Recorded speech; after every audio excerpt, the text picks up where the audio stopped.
नमस्कार दोस्तों, study IQ में आप सभी का बहुत बहुत स्वागत है। इस वीडियो में हम इकोनॉमी के सेट 4 को स्टार्ट करने वाले हैं। ऑलरेडी हम सेट 1, 2 एंड 3 इसमें जो है अपलोड कर चुके हैं यूट्यूब के ऊपर। ये सभी की सभी वीडियोस आपको फ्री में उपलब्ध करवाई जा रही हैं। ये एक बड़े क्रैश कोर्स का पार्ट है। इसमें हमने क्रैश कोर्स को कई सारे सब्जेक्ट्स में तोड़ा हुआ है। सभी के जो हैं कुछ कुछ सेट्स ऑलरेडी अपलोड किए जा चुके हैं। अगर आप पुरानी वीडियोज़ को एक्सेस करना चाहते हैं तो नीचे डिस्क्रिप्शन में देखिए एक प्लेलिस्ट का लिंक दिया होगा स्टडी आईक्यू के द्वारा ही, उसको आप एक्सेस कर सकते हैं। पुरानी वीडियोस आपको वहाँ से मिल जाएंगी। इस वीडियो का जो मेन टारगेट है वो यूपीएससी 2020 का एग्ज़ाम है, जिसमें हम मेनली प्रीलिम्स को टारगेट कर रहे हैं, प्लस और कई सारे एग्ज़ाम्स जो कि इस साल होने वाले हैं। उन सभी में ये करंट अफेयर्स का कोर्स आपको जो है सहायक होगा। तो आइए स्टार्ट करते हैं मेरे साथ। मेरा नाम है अनिरुद्ध। इस लेक्चर की पीडीएफ को डाउनलोड कर सकते हैं। मेरे टेलीग्राम चैनल अनिरुद्ध सर के नाम से है, ध्यान रखिएगा ये मेरी यूनिक आईडी है। और ट्विटर पे भी आप मेरे साथ जुड़ सकते हैं। आपको बताना चाहूँगा स्टडी आईक्यू ने अपनी ऐप को लॉन्च कर दिया है। इस ऐप के ऊपर यूपीएससी पास्ट ईयर प्रीलिम्स के डिस्कशन का कोर्स है, जिसमें पिछले 10 साल के पेपर्स को सब्जेक्ट वाइज कवर किया हुआ है। बहुत ही यूनिक अप्रोच है, इतना ऑर्गेनाइज तरीके से कवर किया है, आपको और कहीं नहीं मिलेगा। Right, so let us begin. इस वीडियो में हम फॉलोइंग टॉपिक्स को डिस्कस करने वाले हैं: base erosion, profit shifting, Nirvik scheme and so on. ठीक है, तो वन बाय वन करके टॉपिक्स को स्टार्ट करते हैं। जो हमारा मूल उद्देश्य है इस वीडियो के द्वारा, वो बेसिकली प्रीलिम्स को टारगेट कर रहे हैं। कोई भी प्रीलिम्स हो, यूपीएससी का हो, स्टेट पीसीएस का हो या किसी और एग्जाम का हो, हम चीज़ को एनालिसिस करने से ज़्यादा हम उसकी डिस्क्रिप्शन में जाएंगे। यानी कि हम वाई से ज़्यादा हमारा ध्यान जो है वो वॉट पर होगा। ठीक है, what is more important rather than why. तो आइए स्टार्ट करते हैं। एक सिंपल से सवाल के साथ स्टार्ट करते हैं। ये सवाल जो है 2016 यूपीएससी के एग्जाम में ही पूछा गया था, सिविल सर्विस एग्जामिनेशन के। The term base erosion and profit sharing is sometimes seen in the news in the context of. इसको BEPS या BEPS भी कहा जाता है। ये न्यूज़ में किस कॉन्टेक्स्ट में देखी गई है? Mining operations by multinational companies in resource rich but backward areas, curbing of tax evasion by multinational companies, exploitation of genetic resources of a country by multinational companies, lack of consideration of environmental costs in planning and implementation of developmental projects. So हम start करते हैं, BEPS के पूरे topic को समझ लेते हैं, तब वापस जाकर हम इस क्वेश्चन का जवाब दे पाएंगे। आपको काफ़ी आसानी से समझ आ जाएगा कि क्वेश्चन का आंसर क्या है। पिछले साल जुलाई की न्यूज़ है ये, इंडिया ने रैटिफाई किया OECD के कन्वेंशन को to check the tax evasion. So basically ये जो बेप्स है ये OECD की ही एक कन्वेंशन है। OECD क्या है इसके बारे में आपको बताऊंगा मैं, बेप्स क्या है इसके बारे में बताऊंगा। और बेप्स का मूल उद्देश्य जो है ये बेसिकली टैक्स इवेजन को कम करने के लिए है। कुछ ऐसी कंपनीज होती हैं, कुछ ऐसी फर्म्स होती हैं जो कुछ ऐसे तरीके अपनाती हैं ताकि उनको टैक्स कम पे करना पड़े। ठीक है, वो तरीके अक्सर जो हैं वो बेसिकली जो देश होते हैं उनके जो कानून होते हैं, जो उनके टैक्स के कानून होते हैं, उनको इस तरीके से मैनिपुलेट करते हैं कि वो उनको टैक्स कम देना पड़े। तो यहाँ पर कंट्रीज़ ने बेसिकली बेप्स का एक तरीके से स्थापना की है, बेप्स के प्रोग्राम की। It is a tax planning strategies which exploit gaps and mismatches in the tax rules to artificially shift profits. ठीक है, ये कंपनियाँ जो हैं वो एक तरीके से ऐसी रणनीतियाँ लेकर आती हैं जो कि टैक्स के नियमों में जो कमियाँ होती हैं, जो मिसमैचेस होती हैं, उन्हीं को एक्सप्लॉइट करती हैं। ठीक है, इस तरीके से कि वो अपनी कंपनीज को बनाती हैं लो या फिर नो टैक्स लोकेशंस में, where there is little or no economic activity resulting in little or no overall corporate tax being paid. India ने हाल ही में multilateral convention to implement tax treaty, ठीक है, यहाँ पर इसको to prevent base erosion and profit shifting. So basically आप देख सकते हैं base erosion and profit shifting का जो काम है ये यहाँ पे फर्म्स करती हैं। इसको इंडिया ने साइन कर दिया है। इसके तहत बेसिकली होगा क्या, India was part of ad hoc group of more than 100 countries and jurisdictions from G20, OECD, BEPS associates and other interested countries which worked on an equal footing on the finalisation of the text of the multilateral convention. ठीक है, तो यहाँ पे G20, OECD के कई सारे लोग हैं जो कि इसका मेंबर हैं। यहाँ पर बेसिकली मैं आपको बता दूँ बेप्स के तहत होता क्या है। बेप्स के तहत वो डेटा शेयर किया जाता है आपस में कंट्रीज़ में। ठीक है, सो दैट हर कंट्री को मालूम हो जाए कि कहीं कोई कंपनियां हमें मैनिपुलेट तो नहीं कर रही, कहीं कोई कंपनियां हमारे साथ कोई खेल तो नहीं खेल रही और टैक्स को नहीं बचा रही। फॉर एग्जांपल मान लीजिए एक दो कंट्रीज़ हैं A और B, तो एक कंपनी है MNC, कोई कंपनी है, इसने A को बोल रखा है कि हम आपके यहाँ टैक्स पे कर रहे हैं, और B को बोल रखा है हम आपके यहाँ टैक्स पे कर रहे हैं, लेकिन दोनों ही जगह टैक्स पे नहीं कर रहे। इन चीज़ों को यहाँ पे कम करने के लिए, रोकने के लिए बेप्स का निर्माण किया गया। जान लेते हैं OECD क्या है। ये एक अंतर सरकारी संगठन है, लेकिन ध्यान देने वाली बात है इसमें बहुत ही लिमिटेड मेंबर्स हैं। 1961 में बना था to stimulate economic progress and the world trade. कुल मिला के इसमें 36 मेंबर्स हैं। लेटेस्ट मेंबर इसमें लिथुआनिया है, which joined it in 2018। Lithuania Europe की एक कंट्री है, ठीक है। India is not a member, very very important to note, but it is one among its key partners. तो इंडिया इसका सदस्य नहीं है, लेकिन एक इंपॉर्टेंट पार्टनर ज़रूर है। ये मैप दिखा रहा है कि OECD में कौन से मेंबर्स हैं, ग्रीन कलर से हाईलाइट किया हुआ है। इसमें बेसिकली बड़ी बड़ी कंट्रीज़ हैं जो डेवलप्ड हैं, विकसित हैं। कनाडा, USA, यहाँ पे आप देख सकते हैं UK, यूरोप, वेस्टर्न यूरोप की ऑलमोस्ट सभी कंट्रीज इसका पार्ट हैं। यहाँ पे south Korea, Japan, Australia, New Zealand, ये सभी कंट्रीज़ OECD का पार्ट है, ठीक है। सवाल ऐसे भी आ सकता है, बेप्स जो है वो कहाँ से उभर कर आया है, तो आंसर होगा OECD से उभर कर आया है। नेक्स्ट देखते हैं निर्विक स्कीम की बात कर लेते हैं। निर्विक स्कीम बेसिकली लाई गई है to provide high insurance cover for exporters, ठीक है। यहाँ पर जो निर्यात करता है, जो यहाँ पे निर्यात करते हैं, ठीक है, भारत में, उनको एक ज़्यादा इंश्योरेंस कवर देने के लिए निर्विक स्कीम लाई गई है। ये स्कीम कैसे काम करती है, आइए समझ लेते हैं।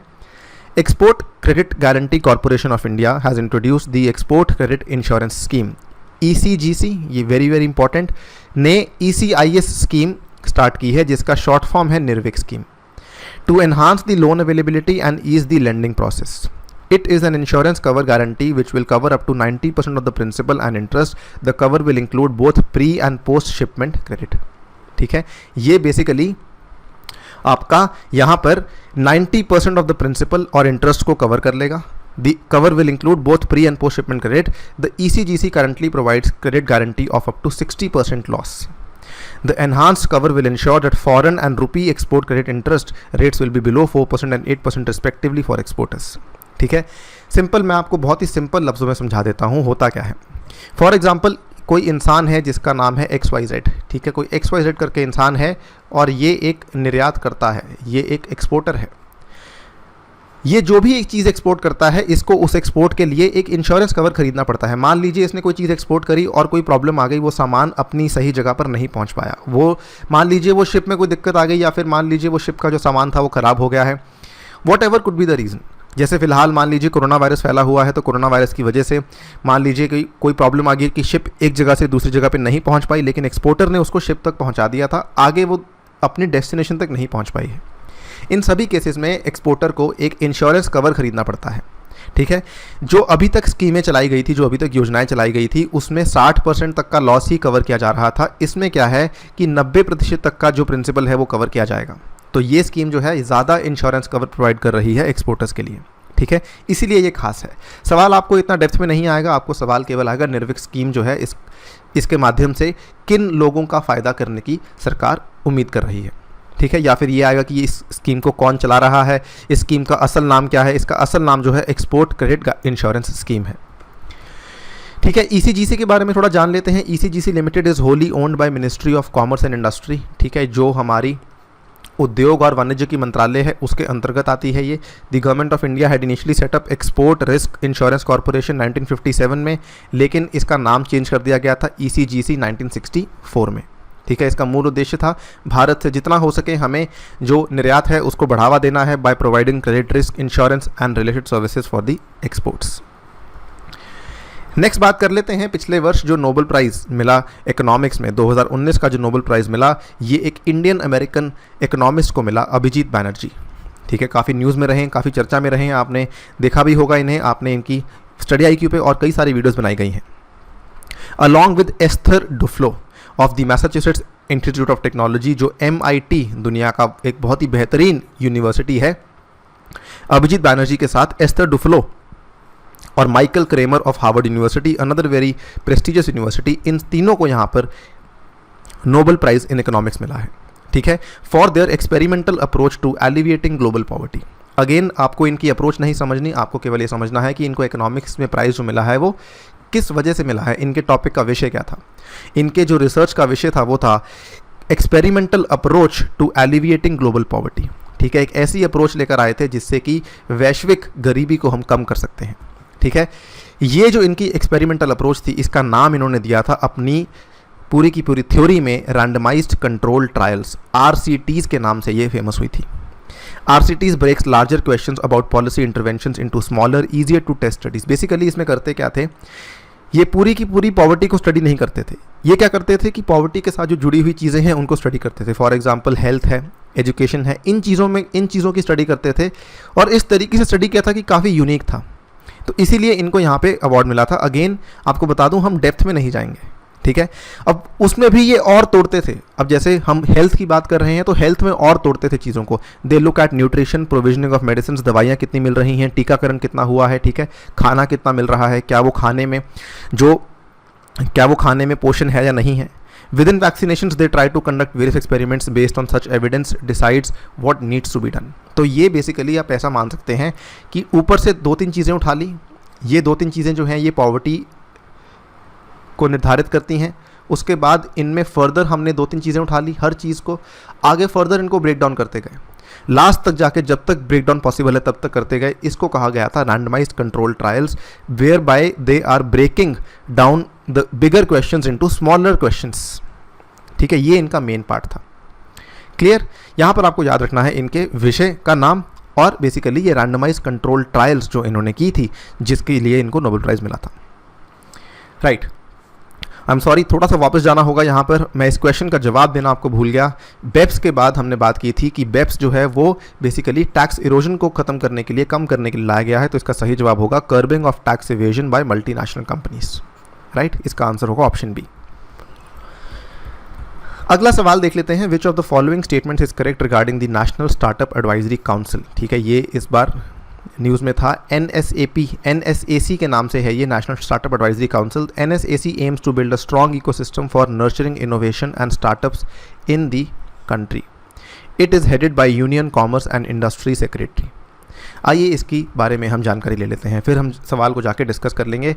जनवरी की न्यूज़ है. Government sets up NSAC.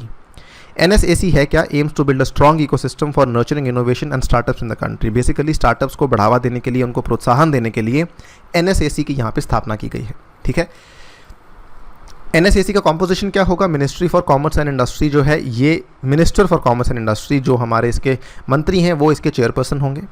X officio members nominated by the concerned ministries, departments, organisations not below the rank of joint secretary. Non official members होंगे convener of the council, so and so. इसको आप देख सकते हैं. अब यहाँ पर इस क्वेश्चन को अगर आप देखें, स्टेटमेंट 1 बिल्कुल सही है. इसका बेसिकली मूल उद्देश्य यही है कि भारत में जो है वो इनोवेशन को बढ़ावा देना है और स्टार्टअप्स को प्रोत्साहित करना है. It is headed by union commerce and industry secretary. जी नहीं, ये सेक्रेटरी से नहीं, सचिव नहीं, बल्कि यहाँ पर जो मंत्री हैं वो इसको हेड करेंगे. सेकंड स्टेटमेंट यहाँ पे गलत होगा, पहला सही होगा. 1 only will be the correct answer.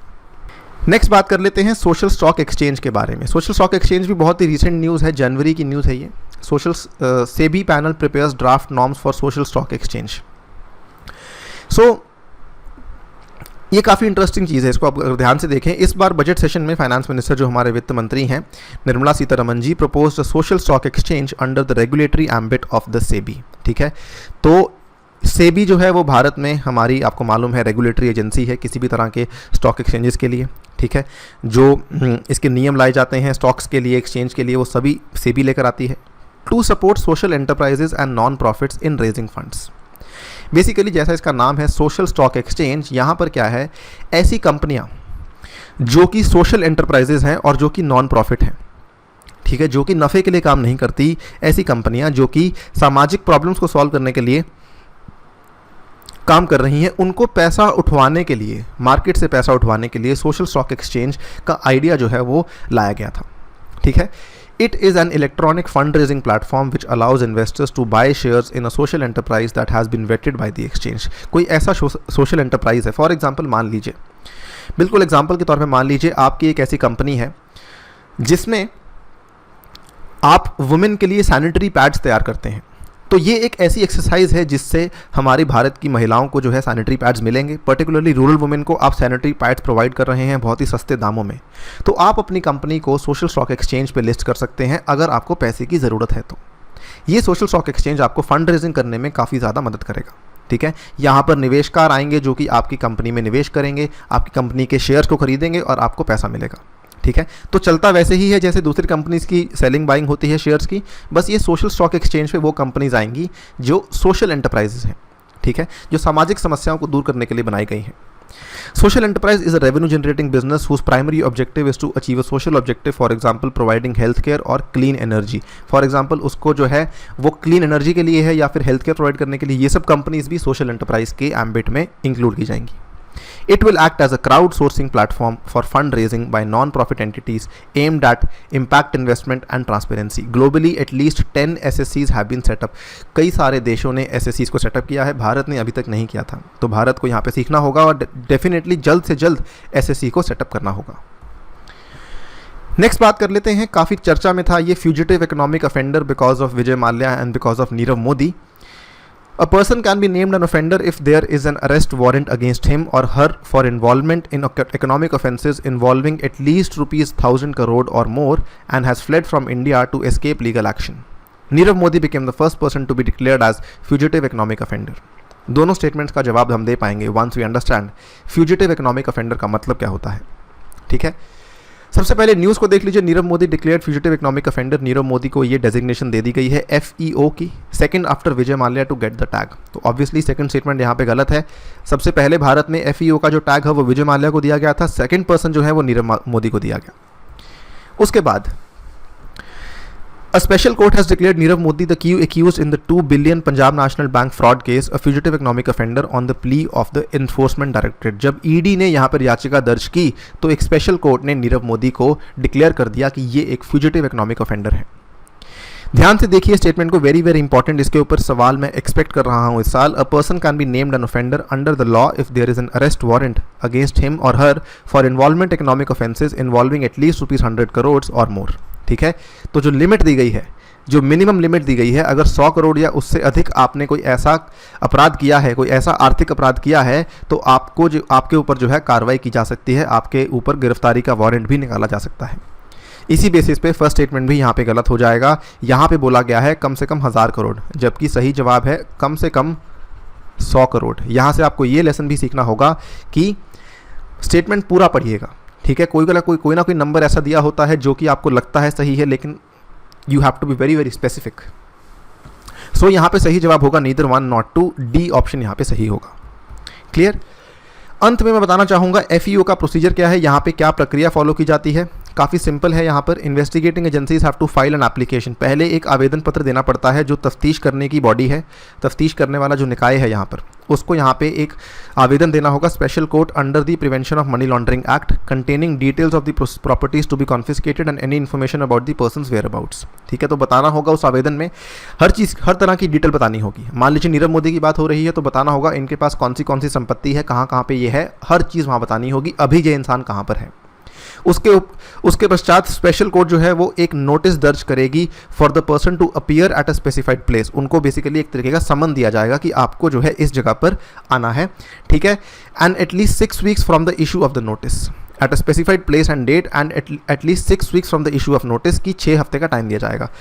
मान लीजिए वो इंसान अपीयर कर जाता है, अगर तो वो इंसान अब उस नोटिस पे अपीयर कर जाता है तो फिर ये प्रोसीडिंग समाप्त कर दी जाएंगी बिकॉज वो फ्यूजिटिव नहीं है, वो भगौड़ा नहीं है।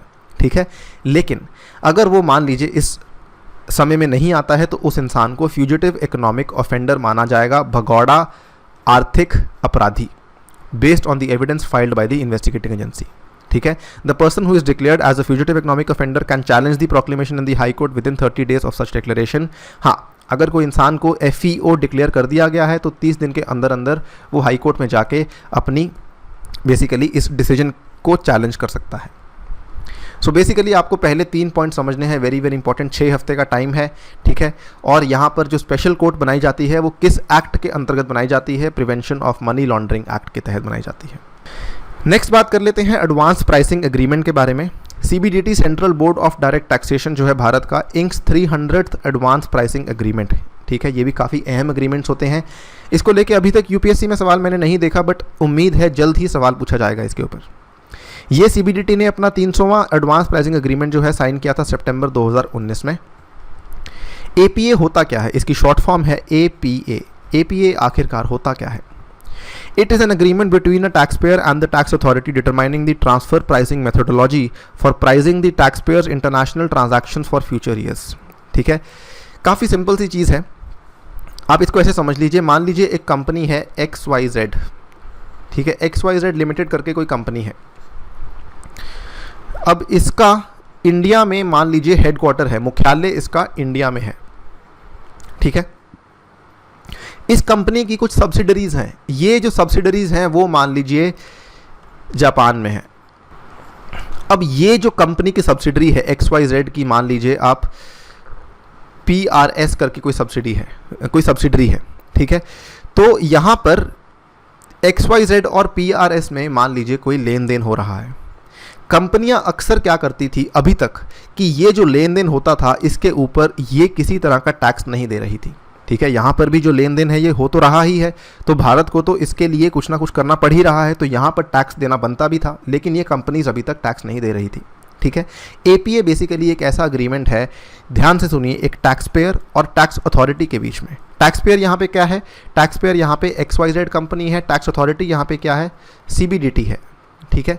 इन दोनों के बीच में एक समझौता है, डिटरमाइनिंग दी ट्रांसफर प्राइसिंग मेथोडोलॉजी, ठीक है, कि हम XYZ और PRS में आपस में जो हमारे संबंध होंगे वो इस पर्टिकुलर प्राइस पे रखे जाएंगे, सो दैट आपको हम CBDT को टैक्स भी दे रहे हैं और हम अपना लेन देन भी यहाँ पे नहीं रोक रहे, ठीक है। For pricing the tax payers international transactions for future years, ठीक है। तो हमारी इंटरनेशनल ट्रांजैक्शंस को हम इस तरीके से यहाँ पर प्राइस कर रहे हैं। And APA provide certainty with respect to tax outcome of the taxpayers international transactions. काफ़ी फ़ायदेमंद है APA अगर होता है तो वो भारतीय सरकार के लिए काफ़ी फ़ायदेमंद है। हमारी जो इनकम टैक्स कलेक्शन है इससे बढ़ जाती है, sorry tax collection, income tax नहीं, टैक्स कलेक्शन बढ़ जाती है। APA के बारे में और कुछ बैकग्राउंड जानकारी। सबसे पहले APA जो है वो भारत में कब लाया गया था? Finance act 2012 inserted sections 92CC and 92CD in the ITA to provide the legal basis for APA in India. And APA जो है 3 तरह का हो सकता है, यूनिलेटरल, बायलेटरल और मल्टीलेटरल। ये आसान है। यूनिलेटरल का मतलब कि एक टैक्स पेयर है और एक टैक्स अथॉरिटी है। मान लीजिए बात हो रही है इंडिया की, ठीक है, साथ में है जापान और साथ में मान लीजिए है साउथ कोरिया, ठीक है। अब यहाँ पर एक कंपनी है X, यहाँ पर एक कंपनी है Y, यहाँ पर कंपनी है Z, ठीक है। ये सभी कंपनीज़ हैं। जो यहाँ की टैक्स अथॉरिटी है उसका नाम है A, जो यहाँ की टैक्स अथॉरिटी है उसका नाम है B, यहाँ की टैक्स अथॉरिटी का नाम है C। अब ध्यान से देखिए, यूनिलेटरल APA में क्या होगा? APA involves only the taxpayer and tax authority of the country where the taxpayer is located. यानी कि X और A के बीच में जो समझौता होगा उसको कहा जाएगा unilateral APA। Bilateral APA that involves the taxpayer, associated enterprise of the taxpayer in the foreign country, tax authority of the country where the taxpayer is located and the foreign tax authority। यानी कि जो bilateral APA में क्या कुछ होगा? X और Y होंगे, ठीक है, एक तरफ, और B और A होंगे। तो X भारत की कंपनी है, Y जापान में उसकी सब्सिडरी है, B जो है वो जापान की टैक्स अथॉरिटी है और A जो है वो इंडिया की टैक्स अथॉरिटी है। इसे कहा जाएगा बायलेटरल, क्योंकि इसमें 2 कंट्रीज़ और 2 कंट्रीज़ की कंपनीज, 2 कंट्रीज़ की अथॉरिटीज़ मिली हुई हैं। मल्टीलेटरल APA में 2 से अधिक अगर हो जाए तो उसको मल्टीलेटरल कह सकते हैं। एक तरफ है X, Y और Z और दूसरी तरफ है A, B और C, ठीक है। 2 या 2 से अधिक तो उसे हम मल्टीलेटरल कह सकते हैं, राइट। तो इस तरीके से आपको समझना है यूनिलेटरल, बायलेटरल, मल्टीलेटरल। काफ़ी सिंपल है, काफ़ी आसान है आई थिंक। नेक्स्ट बात कर लेते हैं करेंसी स्वैप एग्रीमेंट के बारे में। काफ़ी ये भी इंपॉर्टेंट है करेंसी स्वैप एग्रीमेंट। इसके ऊपर इस साल सवाल आने के काफ़ी चांसेस हैं। ये भी एक नया कॉन्सेप्ट है। RBI revises the framework on currency swap agreement for the SAARC nations, ठीक है। भारत ने करेंसी स्वैप एग्रीमेंट्स कई देशों के साथ साइन किए हुए हैं, विच इंक्लूड्स जापान। बहुत बड़ा हमारा करेंसी स्वैप का एग्रीमेंट यहाँ पे साइन हुआ है। With an objective to strengthen financial stability and economic cooperation, the RBI has revised the framework on currency swap arrangement for SAARC countries till 2022, ठीक है। आपको समझना है ये होता क्या है। This is an arrangement between 2 friendly countries which have regular, substantial or increasing trade to basically involve in trading in their own local currencies, where both pay for import and export trade at the predetermined rates of exchange without bringing in third country currency like the US dollar। Basically क्या है, अंतर्राष्ट्रीय व्यापार में जो America का dollar है वो सबसे ज़्यादा स्टेबल, सबसे ज़्यादा फेमस माना जाता है, ठीक है, सबसे ज़्यादा ट्रस्टवर्दी माना जाता है। अगर कोई अंतर्राष्ट्रीय व्यापार में आपको अमेरिका का डॉलर देके आपसे सामान खरीदना चाहता है तो लोग बिल्कुल भी नहीं हिचकिचाते, ठीक है। यहाँ पर भारत ये कह रहा है कि हमें करेंसी स्वैप एग्रीमेंट्स साइन करने चाहिए कि अगर हमें आपसी व्यापार करना है किसी भी दूसरी कंट्री के साथ तो हम अपनी करेंसी में ही कर पाएंगे, ठीक है, हमें यूएस डॉलर के ऊपर निर्भर करने की आवश्यकता नहीं है। In such arrangements, no third country currency is involved, thereby eliminating the need to worry about exchange variations. Currency swap agreement can be bilateral or they can be multilateral also. Bharat ने already Japan का sign किया हुआ है। I think figure आपको check करना होगा, जहाँ तक मुझे ध्यान है 75 बिलियन डॉलर्स का है। आई कुड बी रॉन्ग, आपको चेक करना होगा यहाँ पर, ठीक है। Next and last, generalise system of preference. ये भी टर्म न्यूज़ में थी, ये क्या है? यूएस गवर्नमेंट बेसिकली एक टैग देता है जनरलाइज सिस्टम ऑफ प्रेफरेंसेस का, रिस्टोर जीएसपी। भारत ने एक अर्जी दी यूएस गवर्नमेंट को। The US had removed India from the GSP programme which allowed duty free entry for up to 5.6 billion worth of annual exports to the US, citing lack of reciprocal market access. Basically ये एक ऐसा tag है जिसके through Bharat के जो industries हैं, भारत के जो उद्योग हैं, उनको अमेरिका की मार्केट को एक्सेस मिलता है, जिसकी वजह से भारत के एक्सपोर्ट्स, भारत का निर्यात जो है वो बढ़ता है। हाल ही में अमेरिका ने ये टैग भारत से हटा दिया था और उसके बाद भारत ने यहाँ पे रिक्वेस्ट की कि आप प्लीज़ ये टैग हमें वापस दे दीजिए। The USA president Donald Trump had terminated India's designation as a beneficiary developing nation under the GSP. एक और इम्पॉर्टेंट चीज़, जो ये जीएसपी का डेजिग्नेशन है, ये यूएसए के द्वारा केवल डेवलपिंग नेशंस को दिया जाता है, ठीक है, डेवलप्ड कंट्रीज़ को नहीं, केवल डेवलपिंग नेशंस को दिया जाता है। ये जो है 5 जून 2019 को हटाया गया था, ठीक है। हाल ही में जब ट्रंप की विजिट हुई थी भारत में, तो मोदी ने इसको लेके बात भी की थी कि प्लीज़ जो हमारा टैग है उसको दोबारा रिस्टोर किया जाए, लेकिन अभी तक इसके ऊपर कोई उसके बाद न्यूज़ नहीं आई। इसको थोड़ा देख लेते हैं, ये बेसिक्स क्या है जीएसपी के।